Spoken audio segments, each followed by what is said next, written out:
eco तू समझा ए तेरी कौम दलाल ए चाहदा क्या है जलील की दी वदे हरदी थई लवावा हां है हां लवावा ए इमे मेते लसी जी भाई ठीक करवा वो क्या मैं उन्हें रोज वेदा लाया हां बस ओदे क्या करने में दाना नहीं उदे सके है ना उदे सके का वेदा नहीं ला दम है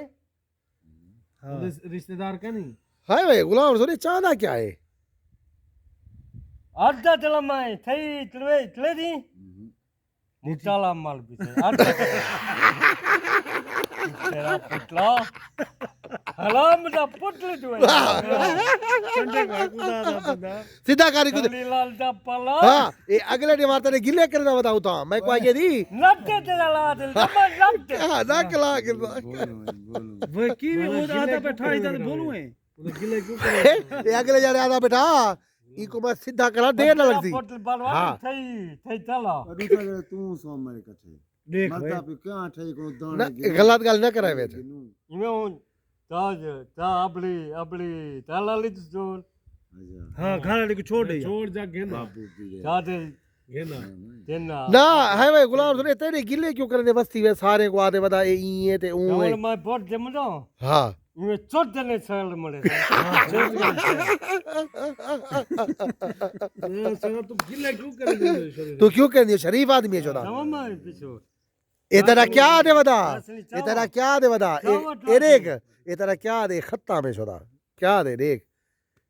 यार जिदो कर हां कलाशी रखी पे जो सच पास चले मैं ते नाल वदन जाए जी भाई क्या उठे हैं पांच जने कलाशी वाले याद है जाके ब्याह का ना करें गजे गल खत्ता में तू तो कोई मैं आते ही बैठा मर रहे अच्छा हां जवान कोई आम पीछे गाले गुलाम सो तेरे के डगड़ा भाई मुल्तान आते बवे जिद्दा आते हां हां पैसे नहीं ताले पैसे नहीं हां ये बात और ए हया दा होया ए सह कपड़े दा पुत्र घेन वजाई किलो मुकाला मली वती आपने मुंह तू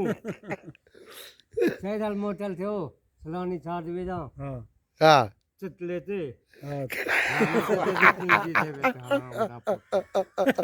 आराम दा हीदा होवे ता यूदा लिवे आला भी कहंदा है बेदा स्वाद है बा तेरा मैं तो जाया कना आ जा तो कूला जण भी हां तूला ना तूला भाई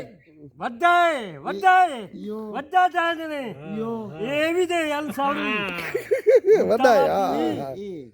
ये भी बड़ा बाल दा चोल में दे बराबर दा यार पक्की गाल है यो हां छोटा है छोटा मैं देने ना